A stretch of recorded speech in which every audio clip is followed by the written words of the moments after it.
पूछताछ जारी है।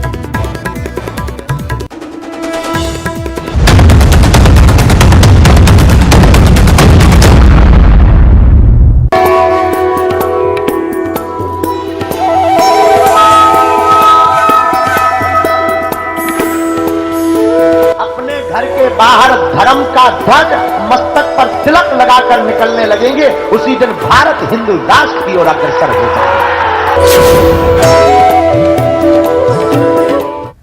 नमस्कार, बहुत स्वागत आपका इस बुलेटिन में। मैं हूं आपके साथ अवंतिका श्रीवास्तव। सबसे पहले बिहार के पटना आपको लिए चलेंगे। बाबा बागेश्वर यानी कि पंडित धीरेन्द्र कृष्ण शास्त्री को देखने के लिए, एक झलक पाने के लिए लोगों का हुजूम यहां उमड़ पड़ा है। उज्जैन से निकल चुके हैं पंडित धीरेन्द्र कृष्ण शास्त्री। कथा स्थल की तस्वीरें आप आपको दिखा रहे हैं। अब से कुछ ही देर बाद इन्हीं तस्वीरों में आपको पंडित धीरेन्द्र कृष्ण शास्त्री नजर आएंगे। और उसके साथ ही ये तस्वीरें भी आप देखिए, जब होटल से कथा स्थल के लिए पंडित धीरेन्द्र कृष्ण शास्त्री रवाना हो रहे थे, तब किस तरह का नजारा था, तब किस तरह का दृश्य था, ये आपको हम दिखा दें। लोगों की भीड़, लोगों का हुजूम, श्रद्धालु बाबा की एक झलक पाने के लिए आतुर। और यहां पर इतनी बड़ी संख्या में लोग पहुंच गए थे कि व्यवस्था संभालना प्रशासन के लिए काफी मुश्किल हो गया था। ये तस्वीरें होटल की ठीक बाहर की हैं। एक्सक्लूसिव तस्वीरें न्यूज 18 आप तक पहुंचाने की कोशिश कर रहा है।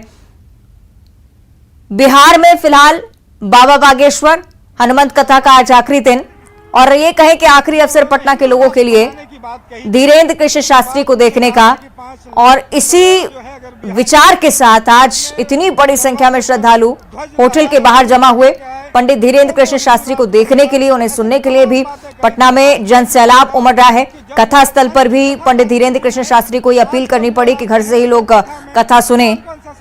तमाम बड़े बयान और बढ़ती सियासत के बीच भी ये तस्वीरें आप देखिए। मध्य प्रदेश के बाबा बागेश्वर का जलवा, बिहार के पटना में हनुमंत कथा का आज आखिरी दिन, और पंडित धीरेन्द्र कृष्ण शास्त्री को देखने के लिए जन सैलाब उमड़ता हुआ। अब से कुछ ही देर बाद कथा स्थल पर पहुंचेंगे पंडित धीरेन्द्र कृष्ण शास्त्री, और उसके बाद हनुमंत कथा यहां पर पूर्ण की जाएगी। आज आखिरी दिन हनुमंत कथा का, लेकिन उससे पहले ये तस्वीरें बिहार के लिहाज से, पूरे प्रदेश के लिहाज से बहुत महत्वपूर्ण, बहुत खास, क्योंकि सियासत बहुत हुई, विवाद बहुत बढ़े, कई लोगों की तरफ से बहुत कुछ कहा गया पंडित धीरेन्द्र कृष्ण शास्त्री के बिहार आगमन को लेकर। लेकिन उसके बावजूद जनता के बीच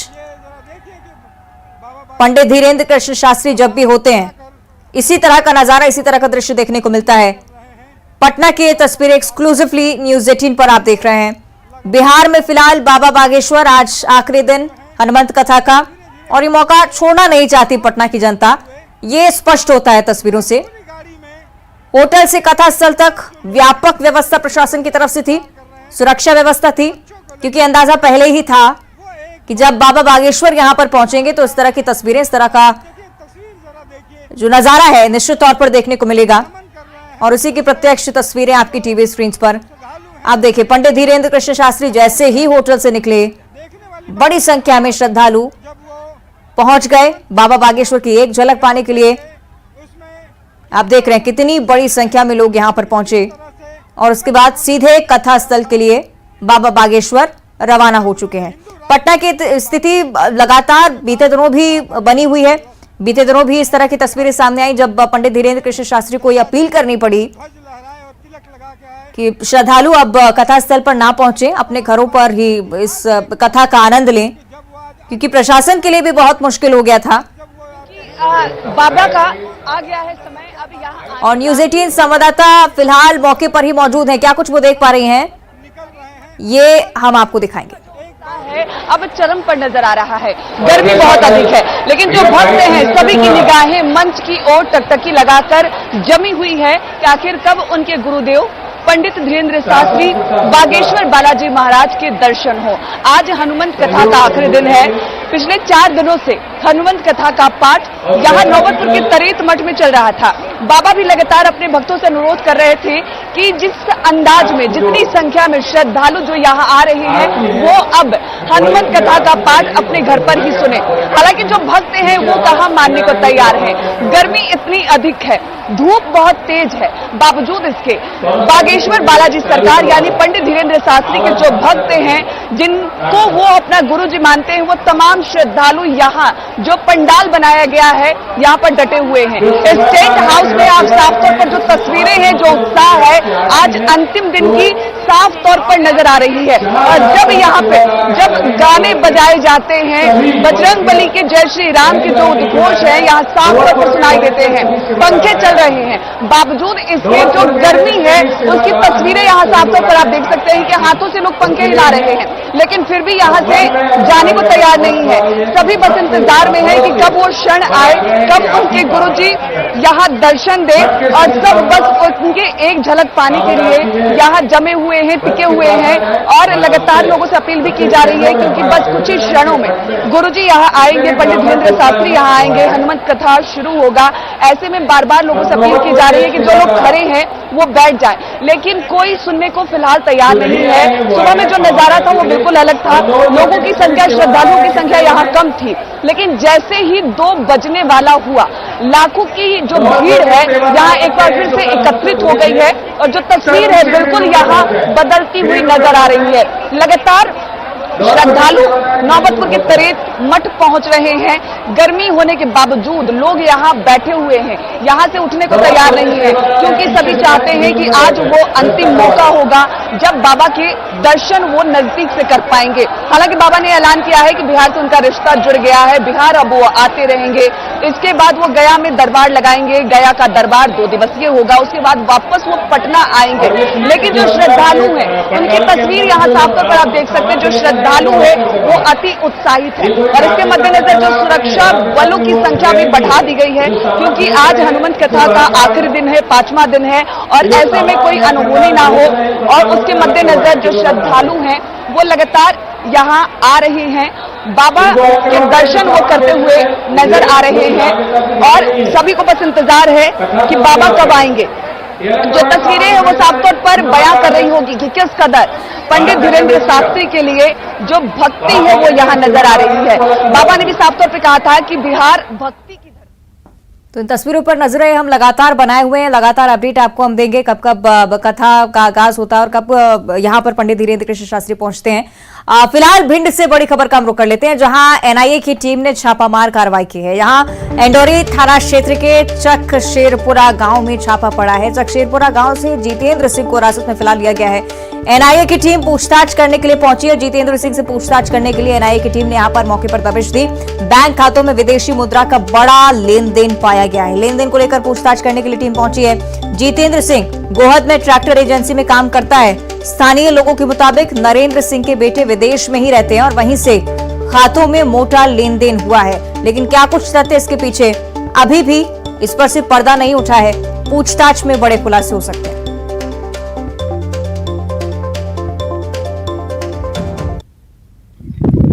चलो जब जरूरत नहीं है तो सब बताएंगे, हमने पूरी जानकारी दे दी। जैसे जैसे अकाउंट नंबर पे पैसे डले वैसे जानकारी दे दी। एक भतीजा हमारा विदेश में रहता है, फिलीपींस में, वो भी इसके खाते पैसे डालता है, जैसे खर्चे के लिए डालता रहता है, किसी के खाते में आते हैं पैसे।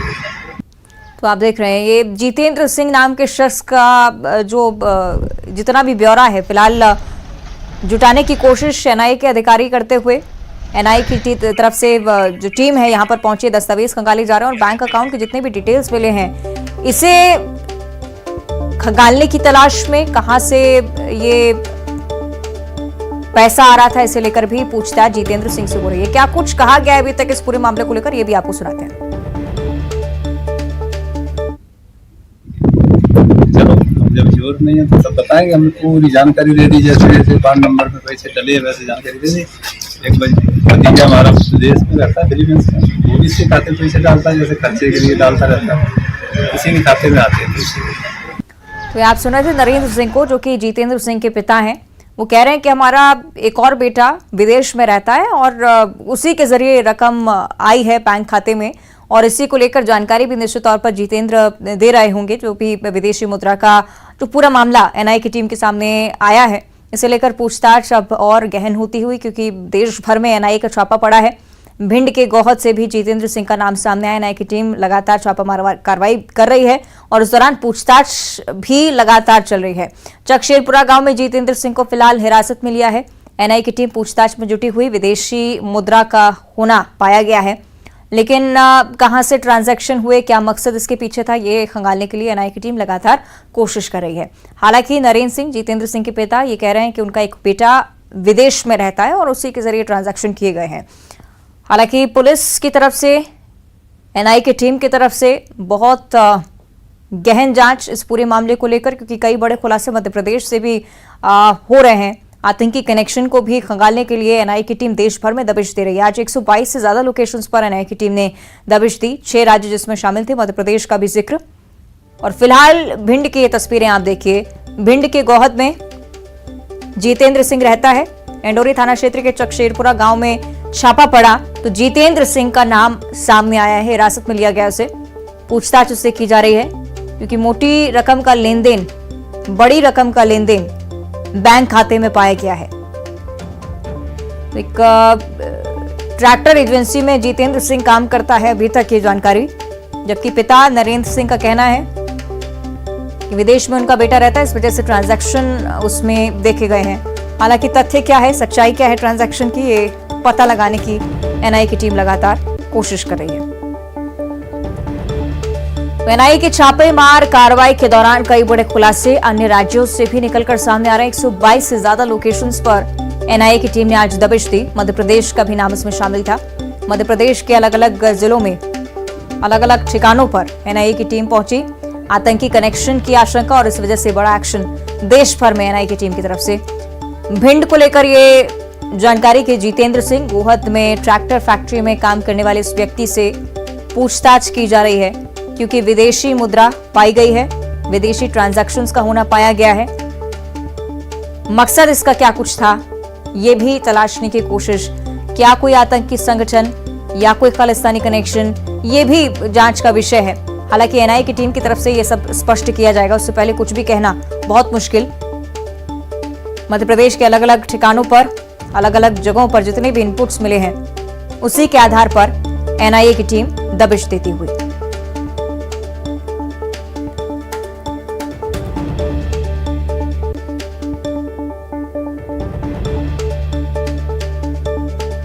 तो भिंड का ये पूरा मामला, और अब एनआईए की टीम जितेंद्र सिंह से पूछताछ करने में जुटी हुई है। चकशेरपुरा गांव, जहां से जितेंद्र सिंह को फिलहाल हिरासत में लिया गया है।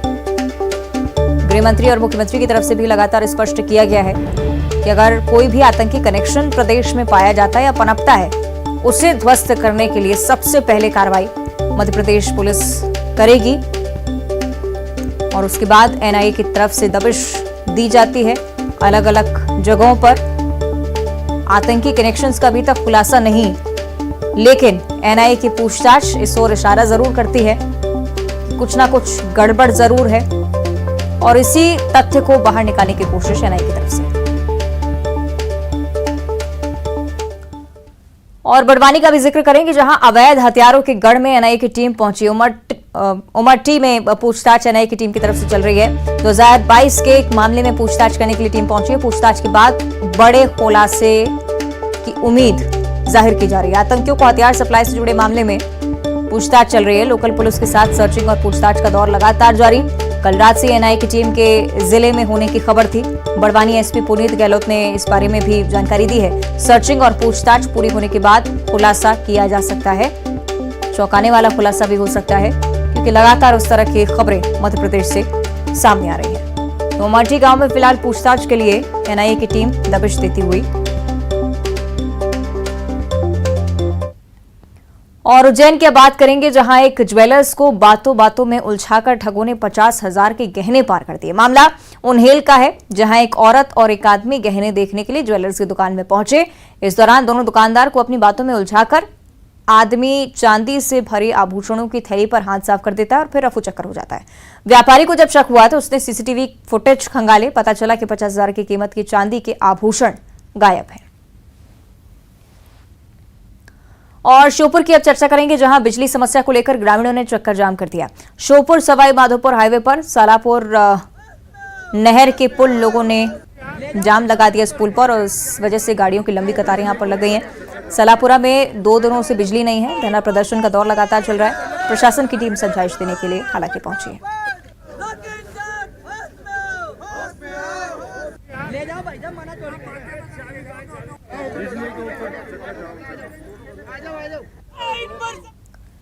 दमोह की बात करेंगे, जहां ऑटो के पलट जाने की वजह से 10 महिलाएं घायल हो गई हैं। घायलों में 2 बच्चे भी शामिल हैं। बटियागढ़ थाना क्षेत्र के सरिया गांव के पास दुर्घटना हुई और इस दुर्घटना में ऑटो में 15 सवारियां बैठी थी। इस बारे में जानकारी सामने आई है। रास्ते में चालक को झपकी आ गई और वाहन अनियंत्रित हो गया। दुर्घटना के बाद डायल 100 और 108 की टीम मदद के लिए पहुंची। एक बच्चे की हालत गंभीर बताई जा रही है, जिला अस्पताल रेफर किया गया है।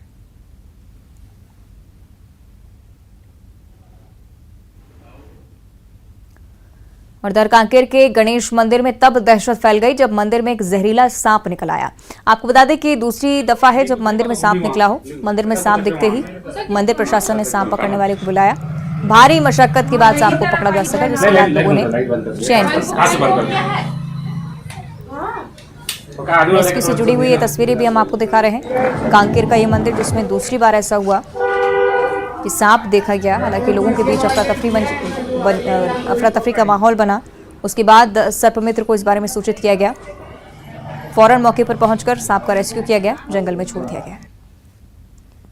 और अब बात करेंगे दमोह की, जहां शादी समारोह में सांप निकलने से हड़कंप मच गया। पंडाल में सांप दिखने के बाद से अफरा तफरी मची और इस शोर शराबे के बीच एक और सांप निकला, तो जिसको ग्रामीणों ने रेस्क्यू किया।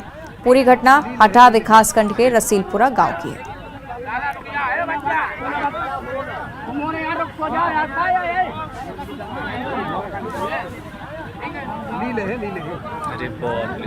दमोह की तस्वीरें आपको दिखा रहे हैं। शादी समारोह में अचानक से सांप दिखने की वजह से हड़कंप की स्थिति। हालांकि सुरक्षित इस सांप का रेस्क्यू कर इसे जंगल में छोड़ दिया गया है।